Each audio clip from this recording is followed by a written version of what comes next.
right, how's it going? It's a beautiful Sunday afternoon, and I'm going to make a little video on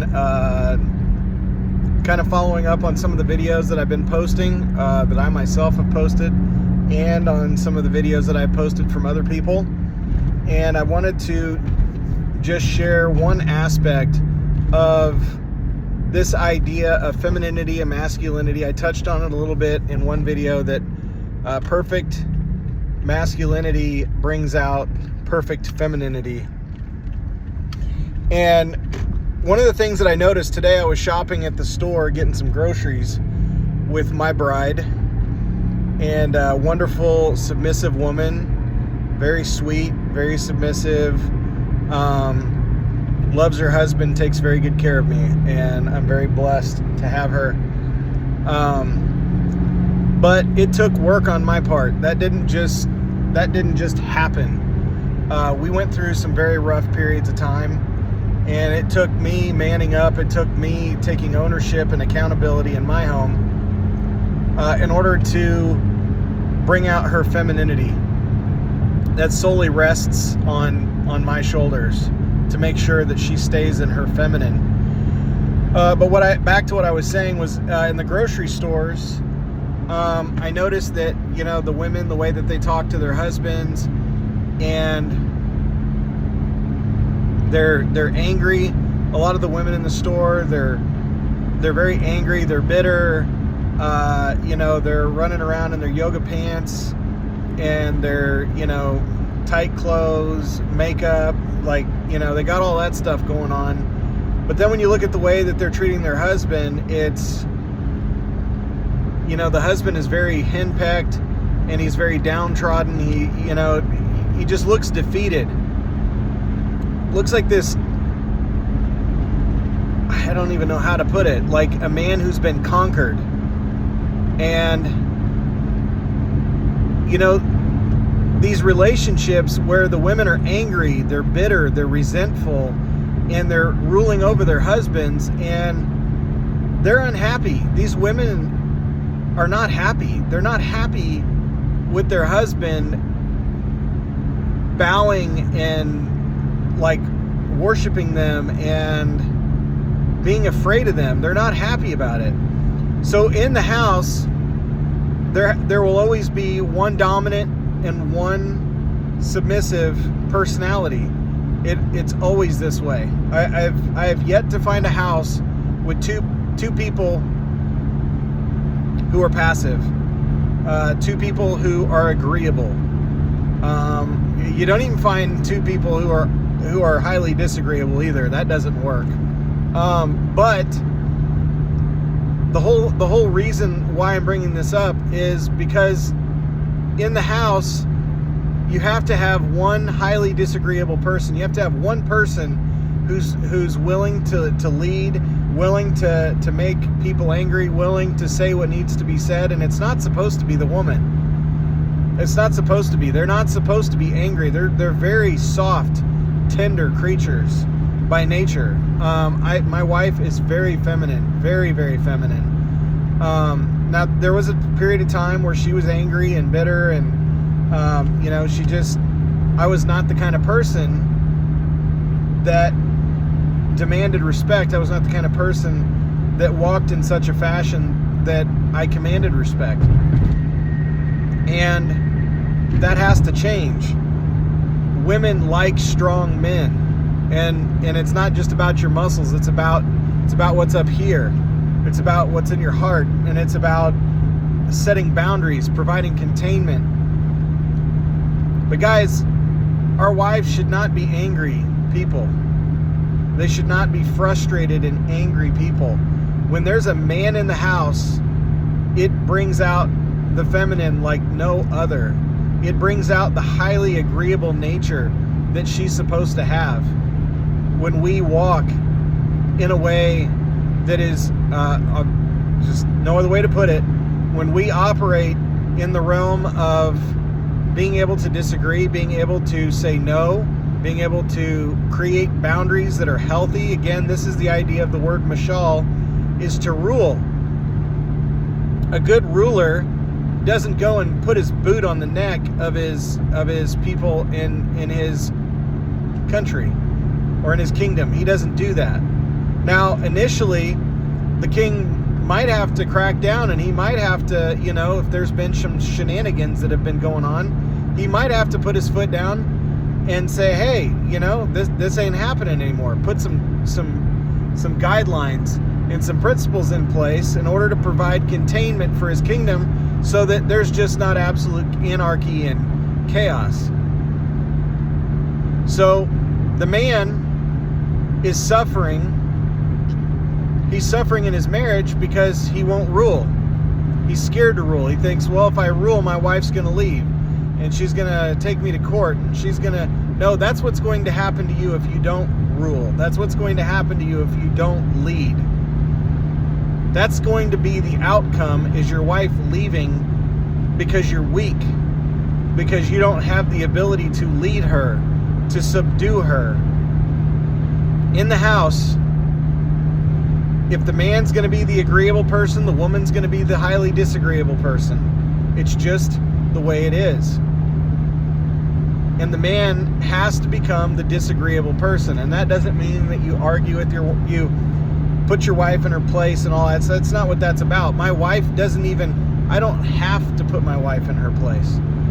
I don't have to do all that stuff anymore, because I've already set the boundaries. The boundaries have been set. And she honors the boundaries. She loves the boundaries. She finds security. She finds safety. She finds happiness and joy in knowing that her husband is the one who's going to be accountable for all this stuff. Knowing that her husband is the buck stops with me. If my children are unruly, it's my fault. If my wife is unruly, it's my fault. We can't go around blaming women when this is our fault. This is squarely on our shoulders. If we have women in our homes that are unhappy, bitter, resentful, argumentative, quite frankly, if they're masculine, it's because the men are acting feminine. If you want your wife to be eager to make love to you, you want your wife to be eager to see you when you come home from work, you want your wife to be eager to kiss you, to think that you're, her hero and all that, then you better act like a hero. You better act like Superman. You better act like Batman. You can't care what everybody thinks about you. You can't care what your wife thinks about you. I have to do what's right in my home. What I know that the Lord wants me to do in my home, that's what I have to do. And sometimes that might ruffle feathers. My wife, it may ruffle her feathers. She doesn't show it anymore. She just trusts that, hey, I know my husband is doing what he knows to be best. And men, we have no excuses. We're bigger. We're stronger. We're built to take out the trash, so to speak. We're built to wage war. You are built to wage and to win battle. And the first place that this battle takes place is in your very home. This is where the enemy, it's the same problem in Genesis. Same problem. The enemy doesn't go to the man face to face. He knows that if he went to Adam face to face, he'd lose. So he didn't go to Adam, he went to Eve. Okay? The kink in the man's armor is the woman. So the enemy goes to the woman to try and subdue the man and turn everything upside down. That's what he does. He goes through the woman. And it is a brilliant idea, because he knows that if he goes head on, he's going to lose that fight. So he goes through the woman. And he uses the woman to subdue the man. And once you subdue the man, then you raise children that are ungodly. You raise children where the girl is spoiled rotten, and daddy gives her whatever she wants, because that lack of masculine power in the home produces these women, daughters and wives alike, who are disrespectful, dishonoring, and they are horrible. But it's not their fault. They're the victims. They are the victims of a lack of masculinity in the home, or no masculinity at all. The divorce rate being, as you know, the filing of the divorce, which is 80% women, that can squarely be put on a man's shoulders, whether that's the husband or the girl's father. It all comes back to a man somewhere. So men, we got to get tired of seeing angry women. We got to get tired of it. And you better get it together and realize that until you can man up, and until you can get your cojones back, and you say, you know what, I'm going to rule in my house, no matter what the outcome is. No matter what the outcome is, you can't be afraid of anything but the Most High. If you're afraid of anything other than Him, then guess what? What's at the top of your mountain? If you remember what I talked about, the fear in Hebrew is about what's at the top of your mountain. You fear anything but Him, it's going to rule you. It's going to possess you. Men, you are not to be possessed by anyone other than the Most High. That is your husbandman. That Christ is your husband. You're to be possessed and owned by nobody other than Him. Not to the lender, not to another man, not to a woman. That is completely backwards. Men, you are to possess and own your family. You are the one who is to be accountable for your family. Guys, we're living in Jacob's trouble. Go look up the word for Jacob's trouble in Hebrew. It's the female adversary. The female adversary is a result of the man who doesn't do what he's supposed to do. The same thing Adam did in the garden, or I guess didn't do. He didn't rule in the garden. And look what happened. Because you listened to the voice of your wife,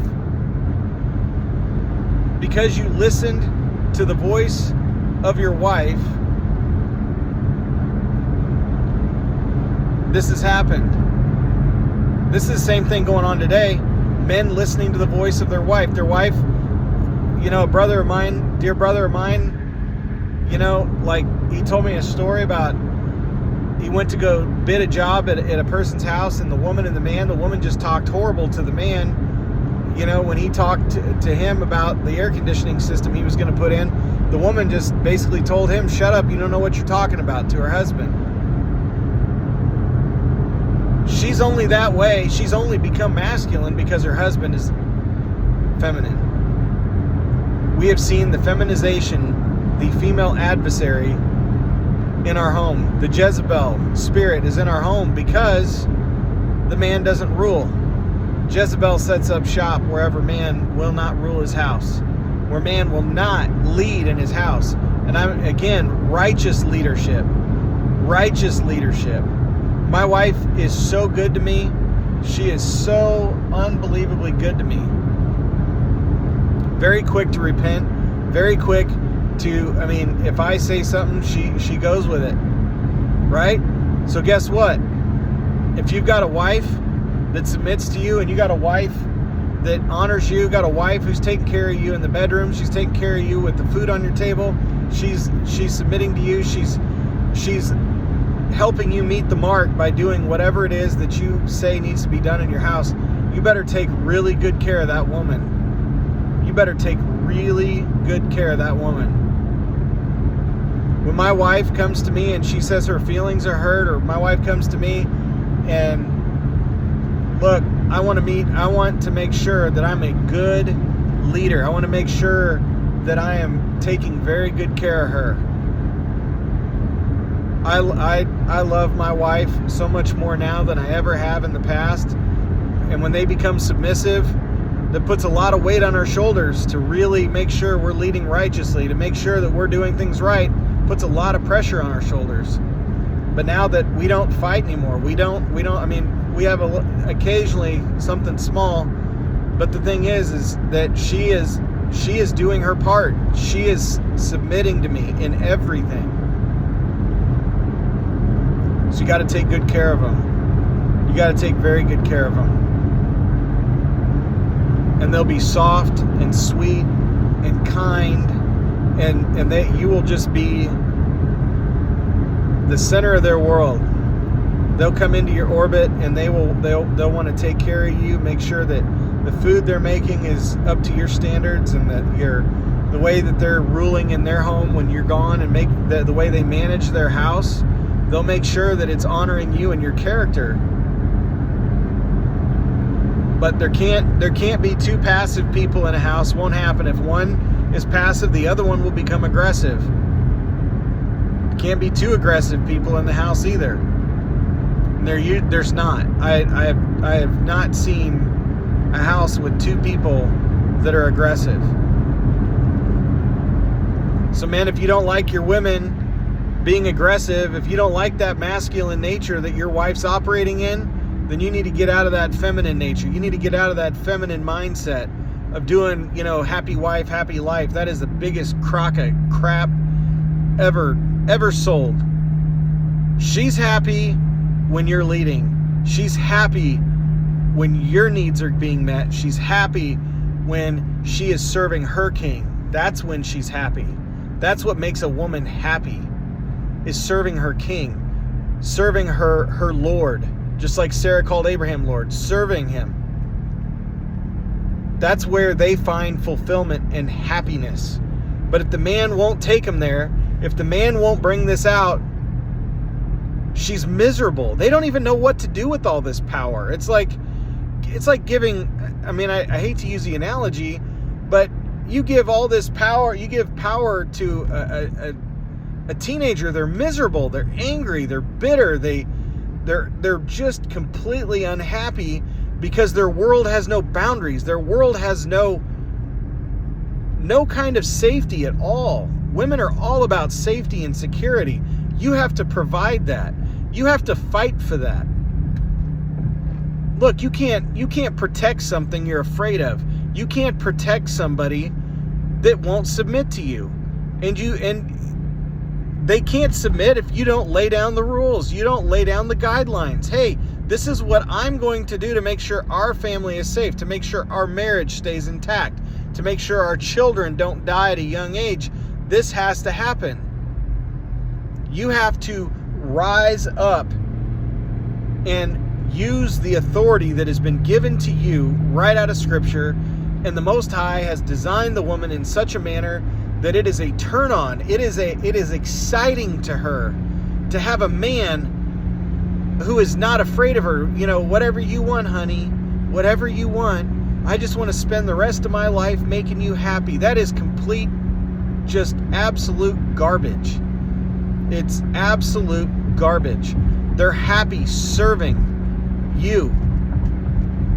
And it's your job to make sure that what you're leading with is righteousness. You need to make sure that what you're leading with is going to take her and her children to the Most High. But it can't happen if you continue sitting in the passenger seat of your car, oh honey, whatever you want, we'll do whatever you want, that I don't want to make you angry. I don't want to upset you.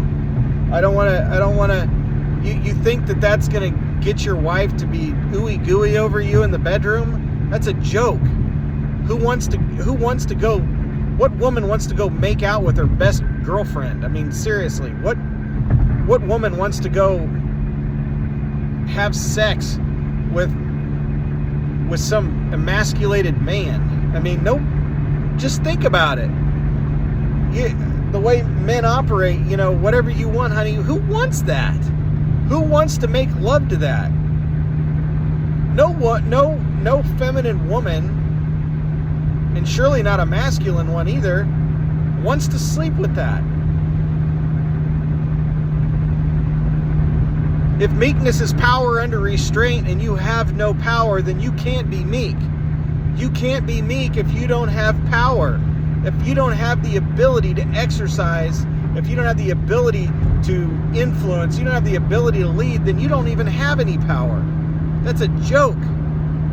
It's not a Christian walking around with a Starbucks coffee and skinny jeans and with a smile on his face, not creating any controversy. That's not a man. There's no power in that. Christ is the ultimate picture of power, the creator, the sustainer, the judge, the beginning and the end, coming to earth, being slapped around and mocked by some men. Did he have the power to take up whatever he wanted at any time and bring absolute destruction upon the earth? He sure did. Could have wiped out humanity with a word, could have uttered it and destroyed everything. But no, he wants a happy wife. You know why he wants a happy wife? Because he's not provoking her to anger. He's teaching her. He's instructing her to create a spotless and blameless bride. Christ doesn't want to be walking around the grocery store with an angry woman. No way. Says he's making a spotless and blameless bride. Men, you're to be doing the same thing. And if you're scared of her, you can't create a spotless and blameless bride. And guess what? If salvation for a woman comes through childbearing and you're popping out children, disrespectful, slutty little girls that are running around in clothes that are too tight, stuff revealing, and they're horny and they're unchecked and they're unruly, all you're doing is promoting the very same thing that you're promoting chaos. You're reproducing chaos. You're not giving your wife an inheritance. Your wife is dependent on you. Your wife is dependent on you. It's our job to provide the seed of instruction, the seed of life. It's our job to impregnate them with children and help them to raise God-fearing children by providing the boundaries and the containment. Guys, we've really got to quit walking around with angry women. Because the thing is those angry women, they notice the men. They notice the men when they're out shopping. They notice the men who are leading in their family, because those women see how the women who love their husbands can't keep their hands off of them. They see that a man's walking around with 7 or 8 children in a grocery store, and the woman has got her hands on the man's butt. She's rubbing his back. She's kissing him. She's flirting with him, being playful with him. And those women are like, man, what's that guy got? He's got something. He's got something, because why does that girl want anything to do with that man? Like, they got all these children. They know that for a woman to be attracted, they inherently know that for a woman to be attracted to a man, that man has got to have power, authority, conviction. I see it all the time. I see it where women look and they're like, man, how does she like her husband? Like, they got all these children. Like, she looks at her husband like, ew, like, we got 2 and I can't stand this guy. They're hungry. They want to have sex with their husband. They want to be attracted to their husband. They want to rub your butt. They want to kiss you. They want to flirt with you. That's feminine energy. They want that stuff. But it's going to take you being disagreeable. It's going to take you deciding you're going to rule in your house. And it might be difficult for a period of time. You know what? That's your job. That's your job. Even if you go without sex for 6 months, a year, whatever it is, to get your house in order, you better serve the Most High and not care what the outcome is. Because as soon as you can do that, as soon as you can lead and not worry about the outcome, that's when success comes. As long as something can be held over you, as long as something can get you to submit, as long as something has the ability to get you to back down from truth, to stand down. Guys, a brother once told me that men have all the power in the world, but it's like we show up to a fight, with a bazooka, and everybody else has spoons, but the people with the spoons convince us to lay down our gun. What? Like, that's how it is in our lives. Somehow, we lay down our power, we give our strength to a woman who, her desire is for it, but that's because she's desiring to control. She's desiring that because she wants to feel safe. So it's your job to subdue her and to make her feel safe. It's your job to make her feel confident that her man has got this. And you can't do that if you're scared of her. You can't do that if your whole life is about trying to make her happy. Happiness for a woman is a byproduct of security. Security comes through power. She wants to feel your power. She wants to feel your conviction. She wants to feel your leadership and know that the buck stops with you. We need to quit running around blaming women for everything. We need to quit running around blaming our disobedient wives. They're disobedient because you don't put your foot down and rule. They're unhappy and bitter and angry because we won't lead. So anyway, saw a bunch of angry women today in the grocery store, and it just reminded me they're upset because their husbands won't do what Scripture tells them plainly that they're supposed to do. So let's get busy, man. Let's cultivate our minds. Let's cultivate our bodies. Cultivate our spirit. Get in the Word. Get in the gym. Create boundaries for our home that's going to provide security and safety for our women. Provide boundaries that, discipline your daughters. Quit treating them like they're little princesses. They're not princesses. There is no princess. No princess in my home. None. I don't raise my little girls to be stuck up, snotty little brats that when they get married, they think that I can't do anything wrong. My daddy never told me I did nothing wrong. I'm perfect. You should love me just the way I am. No, that is a flat out lie. It's a man's job to subdue, to mold, and to cultivate a woman. That is his job. And she is there to help him meet the mark so that they can be heirs in salvation together. So anyway, I'm going to get off my soapbox, and I hope this video finds you well. Have a great rest of your weekend.